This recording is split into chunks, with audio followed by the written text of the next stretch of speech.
going on, everybody? Welcome back here today to another NBA talk style video, and today I'm going to be giving my upcoming kind of early free agency predictions for the 2019 free agency class. So I'm just going to be giving my predictions. Most of these are going to be wrong, so don't get too mad at me in the comments. I'm going to try to do as many as I can. Like, there's probably, I would say, like 15 pretty big free agents, but some people have player options, and I think very few have team options, and then some will be restricted, so it will be a little bit, I don't know, confusing to where I'm going to go with those players. But we're going to start off with some of the lesser tier players. Like, first one I'm going to talk about is Derrick Rose. Now, Derrick Rose having his best career year since his injury, his last good year in Chicago. So it's been a minute. He's shooting over 40% from three, 18 points a game, 4 assists while coming off the bench. I don't know what team I could really see Derrick Rose signing for. I could definitely see him not getting like a ton of money in free agency. I could see him getting around like 10 to 12 mil, I would say. I could see Minnesota maybe wanting to bring him back. Minnesota, another team would be like Utah. I don't think like Phoenix or Orlando would go after D Rose. He's just a little bit older for them. So maybe like a veteran team would want D Rose. Maybe like I would say like a Pelicans if they were trying to compete still. Maybe like Sacramento. I don't know. Derrick Rose is an interesting one. If I had to bet my money, I would bet Chicago. Now, Chicago would be cool, but I don't think he would go back to Chicago. I would say Minnesota. If I had to bet my life earnings on that or like my life, I would bet him going back to Minnesota. Bogdan Bogdanovich is the next one, and so Bogdan Bogdanovich, he's actually playing really well this year. He's probably been the Pacers like second best player since Oladipo went down. I mean, like, Turner's been playing really well. He could be arguably their best player. He's scoring over 16 points a game. He's shooting like 40, I think it's like 3% from three. So he's killing it. I could see Bojan re-signing with the Pacers, and honestly, he's making, I think, like 10 mil right now. I think he'll get that, and I think he can get a little bit more than that in free agency. I can see him definitely. He's a really good shooter. He's putting up career highs in points, rebounds, and assists. I could see him definitely getting like 12 mil maybe in free agency. And if I had to guess, I think the Pacers would re-sign him. Nikola Mirotic is the next one. Mirotic is an interesting one. I think he would re-sign with Milwaukee. If I had to bet, he's not really like a major free agent, but he's finally a free agent after being in the Pelicans for like a year and a half. He had the team option, they exercised that after coming over from Chicago. He's a good, he can spread the floor well. He's a good shooter. He shoots over 35% from three, 8 rebounds, about over 16 points a game. I think he could probably get about what he's getting now on the open market, maybe a little bit more. Maybe the Bucks are just like, screw it, we're going to be so over the cap, we're going to re-sign Middleton, we're going to re-sign Mirotic, we're going to re-sign Bledsoe, we're going to re-sign Bogdan, and just bring back that core, especially if they go to the finals this year. Bring back Lopez. They have a lot of free agents, Mirotic being one of them. If I had to bet, I would say Milwaukee as well. I think these middle tier free agents, they're most likely going to go back to their teams. Now we have a center in DeAndre Jordan.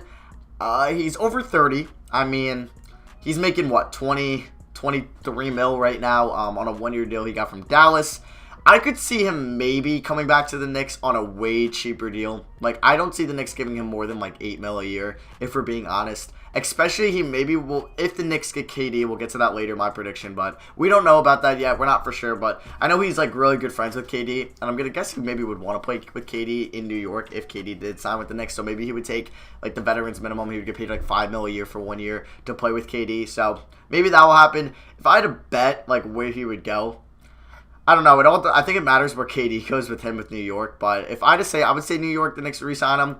But if not, I don't know. Like, DeAndre Jordan, like, Dallas I thought was like such like a, because of the whole thing that happened a couple years ago where he got locked in his room. Like, I thought that was like a for sure thing, like to stay there. But no, we get traded for Kristaps Porzingis. I would say Knicks. The next one is Al Horford, but he's probably going to opt in. He's got a $28 or $30 million player option. People will say he'll opt out. He's what? He's like 33, 32. I don't think he's opting out at all. This player is Julius Randle, who has a player option, and this guy's probably going to opt out. He has, I think, a $9 million player option, and he is worth a lot more than $9 million. He's having career numbers, 20 points a game, 9 rebounds, 3 assists, is one of the best, like, defenders in the league for, like, what he could do. He can guard mostly every position. Not elitely, but very, like, pretty well. And I think a team will pay him. I would love to see him in Denver or Phoenix. Like, him, I think, with DeAndre Ayton would be a nice combo at a 4 or 5, and him and Jokic would be a nice combo at the 4 or 5. So that would be an interesting thing. I kind of hope he. I mean, the Pelicans could pay him a lot of money, and maybe they should, especially if they trade Davis, and maybe you have Julius Randle and Jason Tatum, or Julius Randle, Ingram.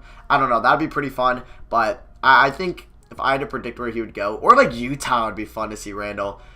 I don't know. Like, that's a guy like that, like, just, there's no rumors about it at all. Like, who knows? So, I'm going to say, if the Pelicans don't give him a max, I would love to see Phoenix or Denver or Utah go after him. Or even Brooklyn. Marcus Gasol has a player option, but given his age and kind of where he's at right now, I do plan on him opting into that, $25 million player option. I don't see him hitting the open market. Eric Bledsoe next on this list. Now, Bledsoe, he's having probably one of the best years in his career. He's about 16 points, 4.5 boards, 5.5 assists, playing really good defense, and he's on the best team in the NBA. Bledsoe, I could see him going back to the Bucks. I think he fits that team pretty well. He's got a Rich Paul as his agent. He's part of that Clutch Sports thing. So maybe, I don't know, I'll get into it, but I think he's going to re-sign with Milwaukee if I had to bet. Also, Indiana would be a fun team to go after Bledsoe. I'd really like to see Indiana go after Bledsoe. Him and Oladipo as a backcourt, that is filthy defensively. Next player is DeAngelo Russell. Now, he's a restricted free agent. Going into this year, a lot of people were like,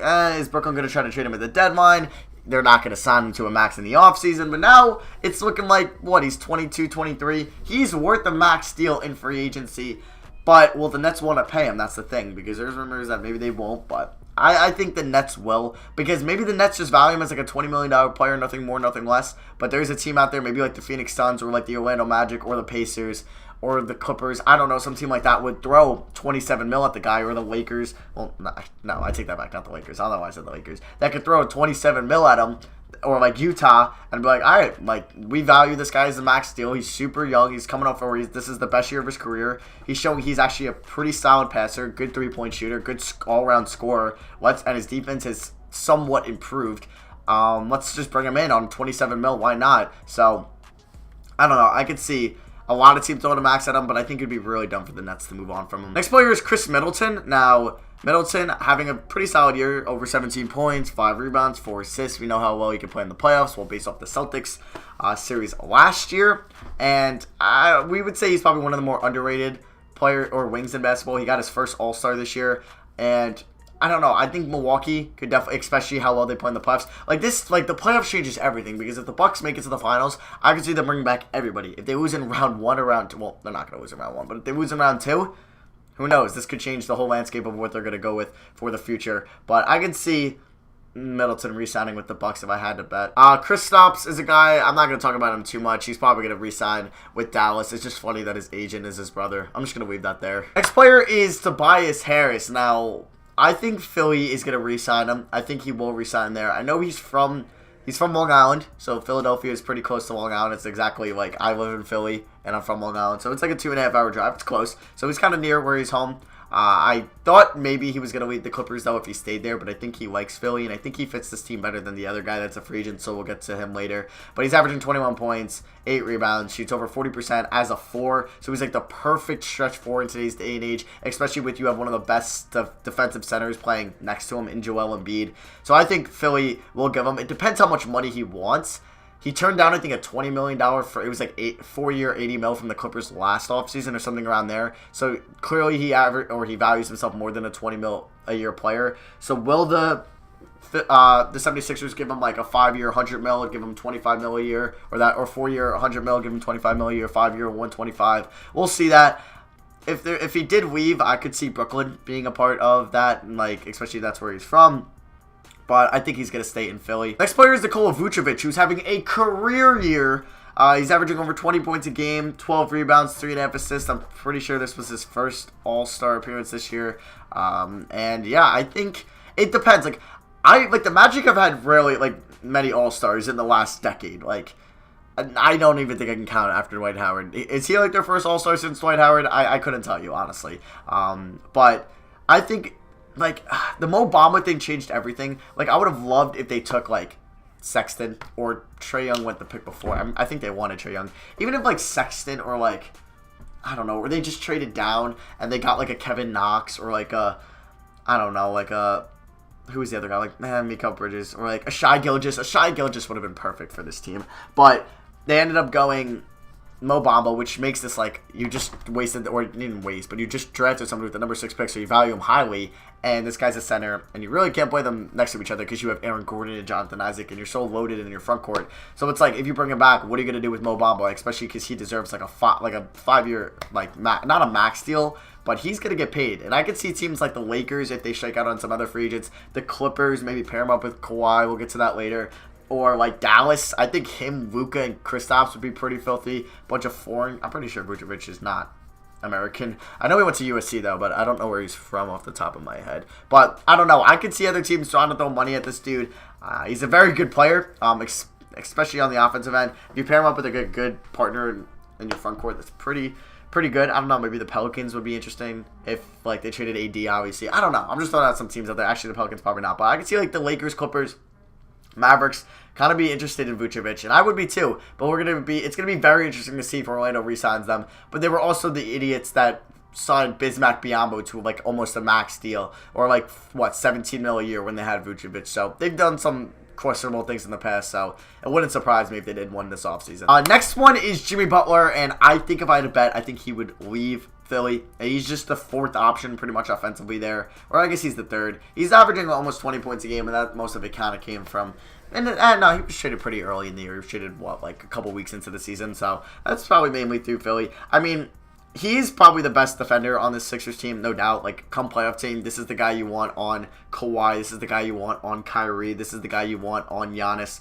Maybe you would want Simmons on Giannis just because of height, but he's still your best perimeter defender by far, and he's still one of the best perimeter defenders in the NBA. Still a top 20 player in the NBA. Yes, he's a head case in the locker room, and that's what some teams have to consider. Honestly, like the Lakers, I think Jimmy Butler and the Lakers would be pretty funny. Him and LeBron, I mean, like, he can't tell LeBron anything what to do, and so, like, maybe that'll fit well with them. I don't know. I think the Lakers should definitely go after a center, though, and, like, Vucevic, going back to that, would be pretty interesting, or some other free agent we'll get to in a minute. But Jimmy Butler, I'm going to bet he's leaving Philly. Brooklyn, I would say Brooklyn or the Lakers. Even Dallas would be cool, but I would say, honestly, Brooklyn, I could see Jimmy Butler. I don't know. It's tough. It's tough to see where Jimmy Butler is going to go, because who really wants to pay Jimmy Butler a max to be a head case? I don't know. I could see the Clippers, maybe him and Kawhi. That'd be filthy, man. I'm going to say, I know he's leaving Philly. I'll just throw out a bet that it's the Lakers. I don't know. Next player is DeMarcus Cousins. Now, he's definitely leaving the Warriors unless he wants to get paid $4 million again. He could probably get 20+ mil on the open market. I could see Dallas being a play for DeMarcus Cousins. I think that would be pretty nice with him and Kristaps and Luka. I could see the Lakers trying to maybe make a play for Boogie. I mean, you need a center, so he kind of fit that team perfectly. The Clippers would be interesting. I'm trying to think what other teams. I don't really see too many teams in the Eastern Conference going after him. I would love to see him on the Kings. Like, it would never happen because obviously he played for the Kings and it didn't work out well. But DeMarcus Cousins with Fox, Hield, and Bagley, Bogdanovich, like, that's a fun team. That's a fun and good team as well. But he wouldn't go to the Kings. If I had to bet, I would say Mavericks, but who knows. Next player is Klay Thompson. This is probably the most easy one on the list. He's going back to Golden State. They'll give him the max. The original Splash Brother, homegrown warrior, like, I don't know why people think he would go to LA or someone said the Knicks. Like, no, he's going back to the Warriors. Kemba Walker. Now, Kemba Walker, 100,000 million% deserves to get the hell out of Charlotte. They don't deserve him at all. He deserves to leave them. So, I would say Kemba Walker, I mean, I could see him just being one of that loyal guy. Like, Charlotte will give him the max, and he's like, you know what? I'm cool here. His family, I don't know where his family lives, but his family might live there. He's been there his whole career, his last 8 years or whatever it is. So maybe he will re-sign with Charlotte and just hope for the best there. But if he does leave, I could see him going back to Charlotte, like 100%. I just want him to leave. I want to see Kemba in a winning culture. Like Lakers, I would like to see the Lakers go after him, especially if they moved on from Lonzo. I think him and LeBron, he's not going to be as good as like Kyrie was with LeBron, but he's kind of close. I mean, he's not far behind Kyrie as a player. So he's averaging 25 points a game, 5.7 assists. I would like to see the Lakers go after him. Or like Dallas. Dallas would be fun. Kemba, because Kemba can work off the ball pretty well. And what? Kemba, Luka, and Kristaps? I don't know. I just want to see Dallas kind of sign somebody as well to pair up with Luka and Kristaps, because next year's free agency class isn't that good. Might as well do it now right before you give Kristaps that max deal. Next player is Kyrie Irving. Now, Kyrie Irving, it's looking like he's going to leave Boston. Now, I don't really think he would join the Lakers. I just don't see him pairing up with LeBron again. I guess, like, Brooklyn or New York would really be the obvious options here. Like, he could obviously go to the Lakers or the Clippers, but, like, I don't really see that. The Mavericks would also be fun, but like Phoenix also would be fun as well, or like Orlando, but those two teams wouldn't. He wouldn't go there. I mean, Phoenix would be cool, but I doubt he would want to go to Phoenix. So I really see, if I had a bet, I would want him to be in Nick. As is speaking as a Knicks fan, Kyrie Irving's cool. I think most Knicks fans can agree that we want Kevin Durant. If Kyrie comes after that, cool. If he doesn't, it's not the end of the world, because the Knicks also have so many guards to play with, like Dennis Smith Jr., Neil Aquino, whatever. I don't think they'll bring Moutier back, but they have also Dotson, Trier. They have a lot of guards as it is, so especially Dennis Smith Jr. now. So it's not like they need Kyrie Irving, but obviously any team can use a Kyrie freaking Irving. So I could see, if I had a bet, I would say the Knicks. But I wouldn't be surprised if if Boston makes it to the finals, he stays in Boston, he goes to the Nets, or screw it, he's like, I want to play with LeBron again, he goes to LA. Final two, one being Kawhi Leonard. I think it's going to be the Clippers. I don't know. It would have to be the Raptors winning at least a game in the finals for them to convince him to come back. I mean, they have Kyle Lowry. He is aging now. They have Marcus Gasol, who is aging, but they have an amazing young star who's breaking out, who I think is most improved player this year, in Pascal Siakam. But Kawhi's a weird dude. He's not going to hint at anything until the free agency. I wouldn't be surprised if he just didn't even tell the Raptors he was leaving. He just signed with the freaking Clippers and said nothing. But I don't see him being a Laker. I don't see him playing with LeBron. And I could see him. It's going to be the Clippers or the Raptors, I think. And if I had to bet money, I'm going to say the Clippers. And the final one on this list is Kevin Durant. Now, Kevin Durant, I think, is going to be leaving the Warriors. I don't really see him going back there. But I mean, he would just win another title there if he went back. So, like, that is obviously a thing. But with Clutch Sports, I know their whole thing is in... No, he's not Clutch Sports. Rich Kleiman. He's in their whole venture, whatever it is, went to New York. So, obviously, it's kind of that whole LeBron to LA thing that we really didn't want to admit last year, but it was like a thing all along. Kevin Durant to the Knicks might be a thing all along. If I had to bet money, I would say the Knicks. I don't really see him going anywhere else. Like, the Clippers would be a team elsewhere. But, hey, the Eastern Conference, it's a little bit easier. Not really anymore, but it's still a little bit less competitive. And, I don't know, he'd be playing in Madison Square Garden. He would get a max deal. He'd get to run his team. Everybody would love him. And if he wins a title in New York, it kind of saves his legacy from being tainted, because people think, obviously, his rings don't matter because of him joining a team with 3 All-Stars already. But, yeah, I'm going to say the Knicks for Kate. So, yeah, that is going to be for me. Thank you for watching. Let me know what you disagree with in the comments below, and let me know other NBA Talk videos you guys want to see. If you guys enjoyed this, try to drop a like on the video. Can we hit over like 700 likes? I would appreciate that a lot. But, yeah, thank you for watching. I love you guys. Enjoy your Sunday, and I'll see you guys next video. Peace.